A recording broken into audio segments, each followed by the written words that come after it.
Bonsoir à tous, bienvenue à ce flash d'information. La lutte contre le travail des enfants s'accentue en Côte d'Ivoire. Les artistes ivoiriens s'impliquent dans le combat. Ils sont en formation. Ce renforcement des capacités est organisé par le Comité national de surveillance des actions de lutte contre le travail des enfants, présidé par la première dame Dominique Ouattara. Les acteurs culturels seront mieux outillés sur la notion du travail des enfants. Ils utiliseront leurs talents, leurs œuvres pour sensibiliser et éveiller les consciences sur ce phénomène qui touche environ 2 millions d'enfants en Côte d'Ivoire. La première dame Dominique Ouattara peut aussi compter sur le monde culturel dans son combat pour l'éradication du travail des enfants. Nous l'écoutons.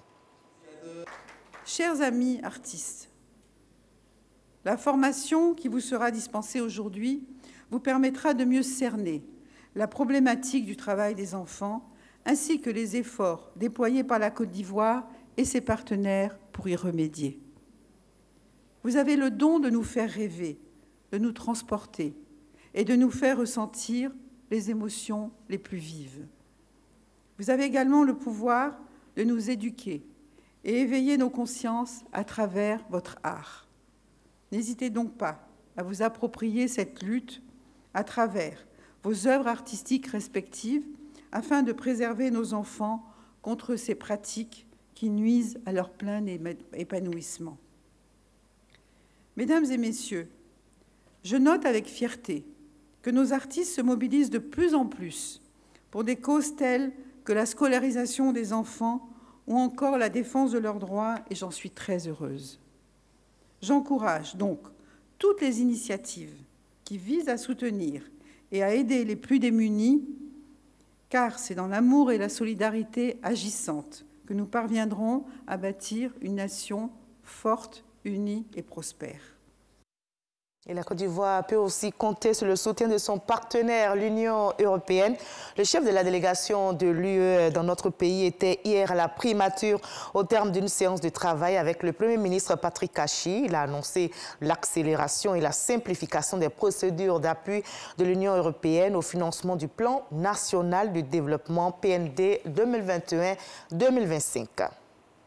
Les relations sont aussi très bonnes entre l'AFD, l'Agence française de développement et la Côte d'Ivoire. Les deux parties ont signé une convention aujourd'hui pour soutenir la filière coton. Plus de 26 milliards de francs CFA seront décaissés pour financer le projet d'appui à la résilience des systèmes cotonniers du Nord.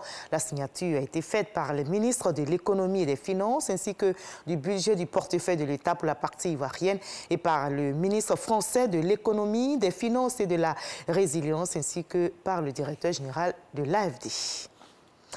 L'Union africaine envoie des émissaires au Tchad. C'est une mission de médiation pour trouver une issue à la crise qui secoue le pays actuellement. La délégation de l'UA va donc favoriser le dialogue entre le Conseil militaire de transition et les forces politiques. Cette délégation veut aussi s'assurer du respect du cadre de départ, à savoir une transition de 18 mois maximum. Les émissaires de l'UA doivent rester 10 jours sur place. Ils produiront un rapport à l'issue de la mission. Le rapport devrait permettre au Conseil Paix et Sécurité d'adopter une position définitive sur les mesures à prendre, car ce dossier provoque depuis 8 jours de fortes tensions en interne.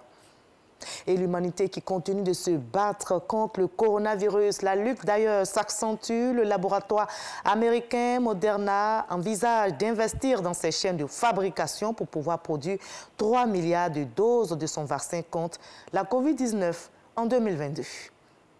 On se retrouve à 20h pour la grande édition. À tout à l'heure, mais juste après ce Flash Info, suivez l'info régionale pour avoir toutes les nouvelles de nos régions ici en Côte d'Ivoire. À tout à l'heure.